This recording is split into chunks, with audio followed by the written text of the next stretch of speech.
Hello friends, how are you? Guys, I'm Satyanarayan.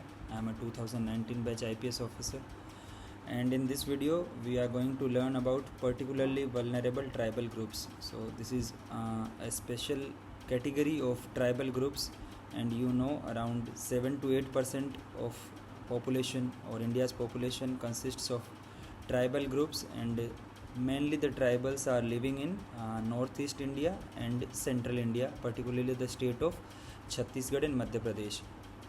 Although tribals are also spread over almost the whole Indian continent, but major population lives in these states.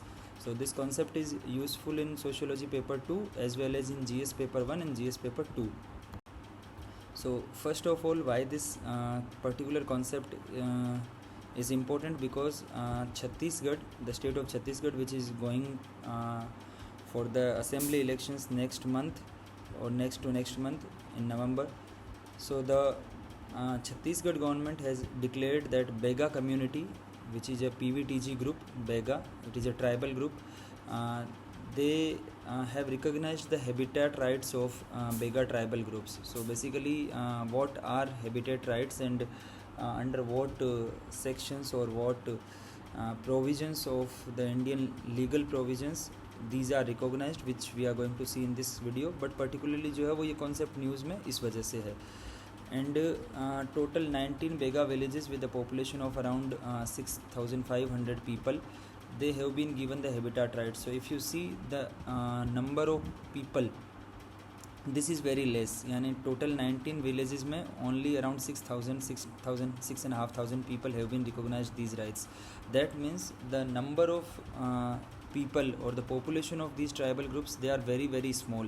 So the Bega community, which mainly lives in Rajnandgaon, Kabir Dham, or also known as Kavardha, Mungeli, Gorela, Pendra, Marwahi and Manendra Bharatpur, Chirmiri and Bilaspur districts of the state. तो अगर हम देखते हैं तो normally जो है वो ये वाला एरिया जो है छत्तीसगढ़ का Rajnandgaon, Kabir Dham, Mungeli, Bilaspur and GPM and जो आपका मनेंद्र भरतपुर, चिरमिरी, ये जो डिस्ट्रिक्ट्स हैं. एंड पर्टिकुलरली कुछ जो इनके एडजॉइनिंग एरियाज जो हैं मध्य प्रदेश के, MP, आप जानते हैं छत्तीसगढ़ जो है MP का बॉर्डर शेयर करता है. अर्लियर जो है वो सेंट्रल MP का हिस्सा हुआ करता था. So these are the area where this particular tribal group Baiga community it resides. तो ये जो है वो प्रीलिम्स में भी पूछा जा सकता है. अब हम देखते हैं कि PVTGs क्या होते हैं. So the PVTGs, this definition is given by Ministry of Tribal Affairs, because the Ministry of Tribal Affairs है that look after the welfare matters of the tribal groups in India. So they have decided or they have categorized the very vulnerable groups as particularly vulnerable tribal groups, and some of the criteria are like they are technologically backward, यानी कि जो उनके tools होते हैं या जो उनको agriculture करने का जो तरीका है, वो जो लेवल ऑफ टेक्नोलॉजी है वो बहुत प्रीमिटिव है. वो हैव स्टेगनेंट और डिक्लाइनिंग पॉपुलेशन ग्रोथ, यानी कि उनकी पॉपुलेशन जो है वो बहुत कम है. Other than that they have extremely low level of literacy, because ये जो है वो बहुत आइसोलेटेड कंडीशंस में रहते हैं, बहुत आइसोलेटेड जोग्राफिकल एरियाज़ में रहते हैं. तो वहाँ पे जो हमारी जो नॉर्मल एजुकेशन जो है या जो हमारा स्कूल सिस्टम जो है उसका पेनिट्रेशन लेवल जो है वो बहुत कम है. And a subsistence level of economy, जो उनकी जो मेनली जो इकोनॉमिक एक्टिविटीज़ होती है वो मोस्टली जो है वो आपके जो फॉरेस्ट प्रोडक्ट्स जो होते हैं उनको गैदर करके और जो है वो सब्सिस्टेंस लेवल की इकोनॉमी होती है और उसी को जो है वो यूज़ करते हैं, या फिर जैसे तेंदू लीव्स या इस तरह की जो चीज़ें होती हैं उनको जो है वो जो वहाँ के कॉन्ट्रैक्टर्स वगैरह होते हैं उनको वो सेल कर देते हैं. बट उनका जो आउटसाइड वर्ल्ड जो होता है उससे जो कम्युनिकेशन जो है या उनका जो कॉन्टैक्ट है वो बहुत कम होता है. That these are some of the criterias. So the PVTGs, they have low health indices and largely reside in isolated, remote and difficult areas. And वहाँ पे जो गवर्नमेंट की जो स्कीम्स है related to health and education भी जो है उसका पेनिट्रेशन उस लेवल का नहीं है जितना जो मेन स्ट्रीम एरियाज़ का है. PVTGs है some basic characteristics like they are mostly homogeneous, उनका बहुत छोटा ग्रुप होता है. एंड सेम कैरेक्टरिस्टिक्स, उनका पहनावा, उनकी बोली, ये सब चीज़ें सेम होती है. With a small population, relatively physically isolated and social institutes that are casted in very simple mould, यानी कि जो उनका फैमिली का जो स्ट्रक्चर है वो बहुत सिंपल है. There is no written language as such, उनकी जो अपनी लैंग्वेज होती है उसकी जो है वो कोई स्क्रिप्ट वगैरह नहीं है. And they are, as I already told, they use very simple level of technology and their slower rate of change. So these are some of the characteristics which are identified by the government as a of the people who belong to these tribal groups. So basically till now the ministry has identified 75 PVDCs in 18 states and 1 union territory. So UPSC ने जो है वो mains में एक बार ये question already पूछा था and prelims में भी जो है वो I remember this question has been asked. तो another important concept for both mains and prelims. And in the year 2019 the Ministry of Tribal Affairs, they started a scheme for their protection and improvement in terms of social indicators including their livelihood, health, nutrition and education to decrease their vulnerability. तो government के जो है वो main क्या efforts हैं या क्या initiatives हैं जो PVTCs ग्रुप्स के लिए हैं वो हम थोड़ा सा देख लेते हैं. बेसिकली जितनी भी गवर्नमेंट की जो स्कीम्स हैं जो सभी के लिए एलिजिबल हैं, PVTCs are also eligible for that. So the schemes which are directed towards generally all eligible persons वो तो हैं ही हैं. उसके अलावा जो ट्राइबल्स के लिए जो स्पेसिफिक जो स्कीम्स जितनी भी हैं, चाहे वो सेंट्रल गवर्नमेंट की हो चाहे वो स्टेट गवर्नमेंट की हो, वो भी जो हैं उनका बेनिफिट PVTCs को मिलता है. Basically all the main schemes of the tribal affairs ministry. उसके अलावा एक जो 2023 का जो बजट था उसमें दिस प्रधानमंत्री PVTC development mission, this was announced by finance minister. And जो इसका एम जो है that is basically to provide the basic necessities to the PVTCs such as housing, water, roads, telecom, education and health, जो हम जो है normal जो indicators of development मानते हैं. सो गवर्नमेंट ने जो इसको 15,000 करोड़ रुपये जो है वो अलोकेट किया है. तो आप जो है वो इस स्कीम के बारे में जो प्रीलिम्स के पॉइंट ऑफ व्यू से और ज़्यादा डिटेल्स में जानकारी कर सकते हैं कि ये सेंट्रली स्पॉन्सर्ड स्कीम है कि सेंट्रल सेक्टर स्कीम है. फिर जो है वो स्टेट गवर्नमेंट्स को इसमें क्या राइट्स दिए गए हैं, सेंट्रल गवर्नमेंट जो है इसमें क्या डिसाइड करेगी, इसके लिए जो है आप अलग से इस स्कीम के बारे में देख सकते हैं. बट मेंस के पॉइंट ऑफ व्यू से जो है it is sufficient to write this much. Then जो अभी छत्तीसगढ़ गवर्नमेंट ने जो बेगा कम्युनिटी को जो हैबिटेट राइट्स दिए हैं, तो basically what are habitat rights.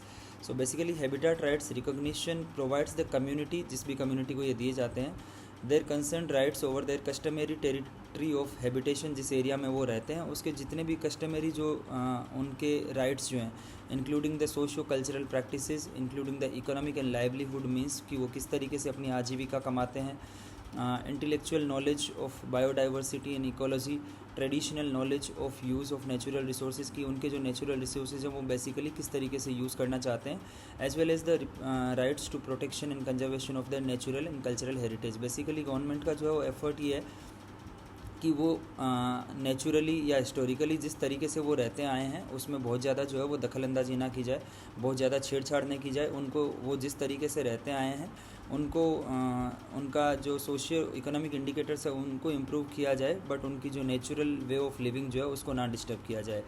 तो बेसिकली ये जो राइट्स जब मिल जाते हैं किसी भी ट्राइबल ग्रुप्स को, तो बेसिकली एक उनको एडिशनल पावर मिल जाती है अंडर दिस FRA एक्ट, जो फॉरेस्ट राइट्स एक्ट है, कि ये जो फिर अगर कोई भी डेवलपमेंटल प्रोजेक्ट जो लगना है उसके लिए वहाँ की जो ग्राम सभा जो है उससे पूरी परमिशन लेनी पड़ेगी, और जो उसके जो रेजिडेंट्स जो हैं वहाँ के उस एरिया के, वो डिसाइड करेंगे कि कोई भी जो प्रोजेक्ट्स है, जैसे माइनिंग प्रोजेक्ट हो गया या डैम का अगर कोई प्रोजेक्ट लगना है, तो ये people they will have a से.